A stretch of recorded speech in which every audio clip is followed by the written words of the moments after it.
about 10 o'clock at night. It's cooled off. Seems like a good time to go for a walk.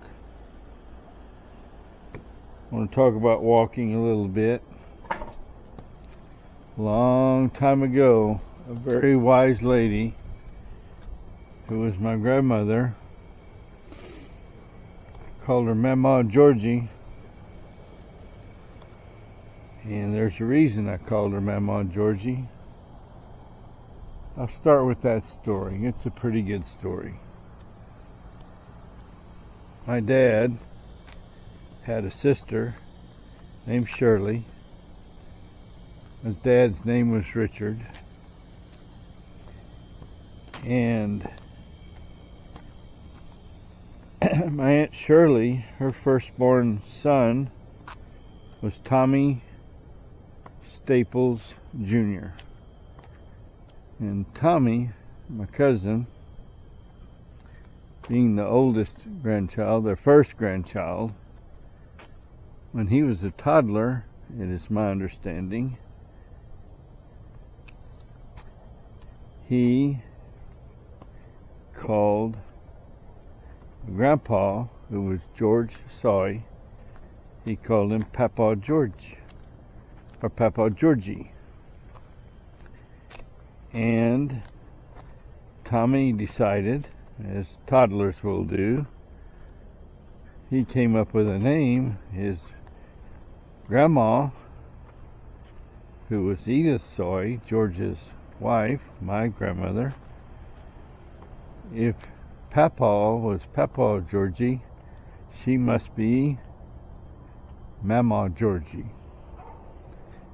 And she became Mamaw Georgie.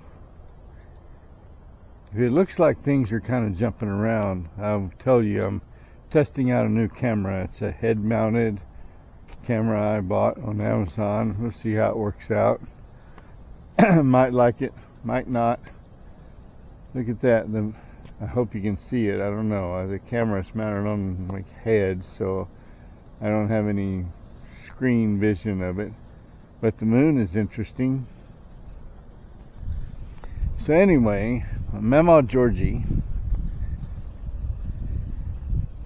used to go walking all the time. And when I was a kid, and even as a teenager, and later as an adult, because I needed a place to stay while I was working in the area near Kennedy, Texas. My Mamaw Georgie lived in Choate, Texas, Choate, wonderful little town. I stayed with her, and she walked. She walked with her friend, Miss Lucy Bell Ryan, who Lucy Bell Ryan happens to be, let's see, the aunt of Nolan Ryan, who was a pretty good baseball pitcher. So my Mamaw Georgie and Lucy Bell Ryan every evening would go walking. And it seemed a little silly to me. They would invite me to go walking with them, and I'm like in my 20s. No, I don't think so. Mamaw Georgie told me that, and of course she was, I guess, starting to understand about what it meant to be elderly. And when my Papa Georgie had died, and I guess that was in the late 1960s, she was still a pretty young woman. I would say, I don't know, late 40s, early 50s. And she had never worked before. She was a traditional stay-at-home mom, a homemaker, which is a wonderful thing. But she had to go to work. I mean, she wasn't rich. And he was the breadwinner, so to speak, in the family. And when he died of cancer, she went to work as a nurse's aide at the hospital there in Kennedy. And she worked there for quite a number of years until her daughter, my Aunt Shirley, and her husband, my Uncle Tom, they had an oil field business, oil field services, and they bought some wells, and they became very successful, made a lot of good business decisions, and they needed someone to be like the receptionist, answer the phone, whatever, at their office. And she left the hospital and went to work for my Uncle Tom and Aunt Shirley, which was a wonderful thing. She got to see all of her grandkids and great-grandkids all the time. It was great. But anyway, let's get back to walking. She always said, if you stop walking, you might lose the ability to walk. And she preached about no matter what's going on in your life, good or bad, if you at least have your health, you got something to work with. How important it was to her just to be healthy, because she had seen her husband die and so many other people. And as a 20-something-year-old kid, I really didn't get it. Today, as a 64-year-old man, I do get it, because in the last 3 years I have gone from being told that both of my legs might need to be amputated because of my peripheral artery disease, where I had very limited blood flow in my legs and no detectable pulse in my ankles, and it was looking pretty bad. But this doctor, Dr. Jack Eitzen, a cardiovascular surgeon in Temple, Texas, decided that he would do some somewhat risky surgery on me, and he did some roto-rootering and some stents and some other things. I don't know what.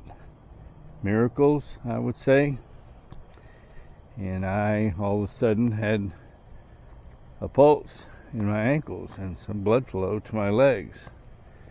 Not like a normal person, but I went from being in pain 24/7, what they call pain at rest.